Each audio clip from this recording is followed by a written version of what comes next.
All right, guys, welcome back, D Rich Spirits. Tonight, we're going to dig into some of everyone's favorites when it comes to cigar blends, and that is the Joseph Magnus Cigar blend. Whether you like others better or not, this is the king of cigar blends. So when you talk about blending whiskey and putting the word cigar on it, the first thing you think of is the Joseph Magnus Cigar blend. Now, the Joseph the Joseph Cigar blend, Joseph Magnus Cigar blend. It's been up and down. It's been a rocky road for them. I remember when it was really highly sought after, and I could only get a dram at the bar because I couldn't even get one because it was so allocated and highly sought after. Uh, Now they're pretty much becoming a little bit more available, even though they're still allocated. They'll sit on the shelves sometimes because it's just the competition is fierce. There's a lot of other cigar blends dropping. Old Elk is becoming very prominent, and there's everywhere you turn some type of cigar gimmick whiskey out there. One of the true cigar whiskeys, uh, I would have to say, is still the king, right? Because this is coming from a true cigar smoker. I don't do the gimmicks as well. I fall for them. I buy them. I have to try them to prove myself wrong. But it's usually a gimmick. But anyway, that's beside the point. Let's dig into cigar blend. Joseph Magnus. This one right here. This is the latest batch, right? So I got this batch a couple weeks ago. No, over a month ago. Yeah. So I got this batch over a month ago. This is batch 333. And I got it because of the numbers, right? Those numbers kind of mean something to me. So I seen the batch, and they had been sitting on the shelf for over a week. I still picked it up anyway. And I tried to look up, and nobody had anything on it to say if it was good or not. So I picked it up anyway, and I was extremely surprised with it. Very pleased, extremely surprised. Uh, but it's time to revisit it.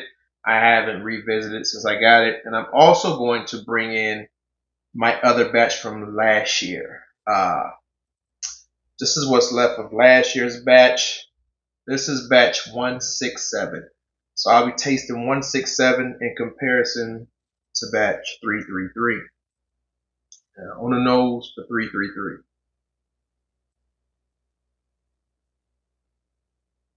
Very sweet, almost fruit forward.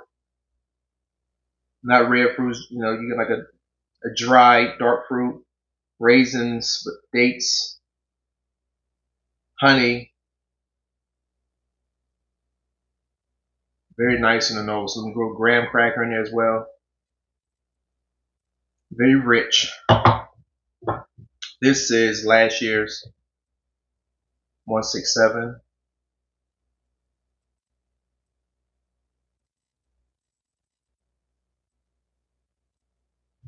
Almost red fruitiness on the nose. Maple.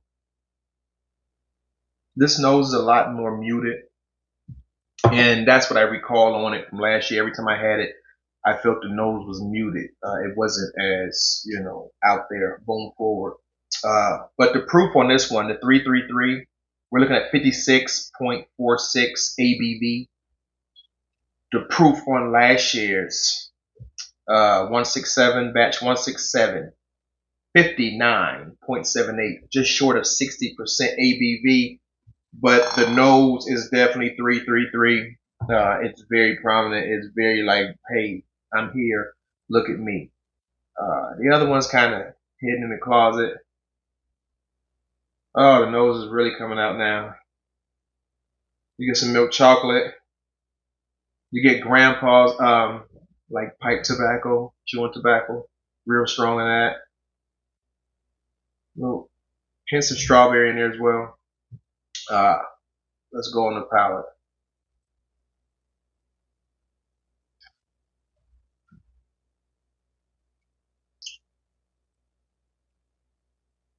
Wow. There's a chocolate. There's some toffee in there. Of course, the front. There's a little light honey glaze. The dates, raisins. Wow. It's the finish. It's like a Heath bar. Like chocolate. It's that Heath bar consistency. that I'm looking for.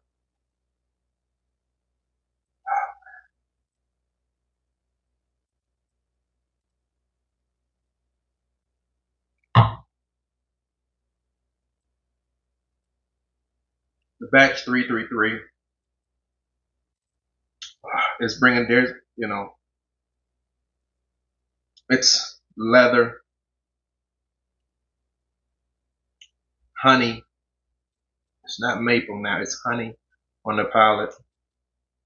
It's a very impressive drink.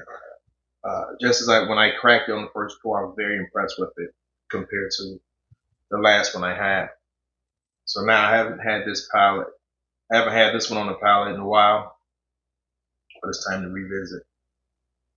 Now this one is like 3% higher proof. The nose is starting to come out a little more. Man. All right, let's go.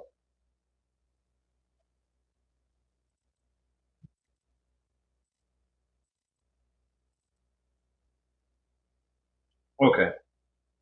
Here's the very weird thing. This one, of course, the proof is hot. So it drinks hotter. It's thinner. It's not as viscous as this one. This one is a lot thicker, a lot more oilier. 167 is thin. You can actually taste the proof on it. These Joseph Magnus cigar blends, they used to have an age statement. They don't anymore. Um, the rule of thumb had been when they removed the age statement, you're getting anywhere between 11-year-old juice and 16-year-old juice. That has even been revamped to now I'm hearing they're putting up to 9-year-old juice in there, as well as some older juice. But this one here is by far, batch 333 is by far the best batch I've ever had. I've only had 2 bottles, but I've had several at the bar. I don't know what batches they were, but none of them were as good as this. Batch 333 is worth the money. These are now going for $200 a piece. And I am so happy with this purchase. And I'm rarely this happy with a purchase, right? Because I'm very irresponsible and I buy everything. I mean, they love to see me coming. When I come to a liquor store, they just start pulling out their most expensive shit. The shit that don't sell, they pull it out. Here you go. He'll get it. Oh man. But I'm really going to enjoy this. I'm going to finish this off with the 2024 Los Caraveras from Crown Heads. I'm going to have this with batch 333 and I'll finish off the other one as well. But hey guys, until next time, it's your man D Rich. Sorry I've been away so long.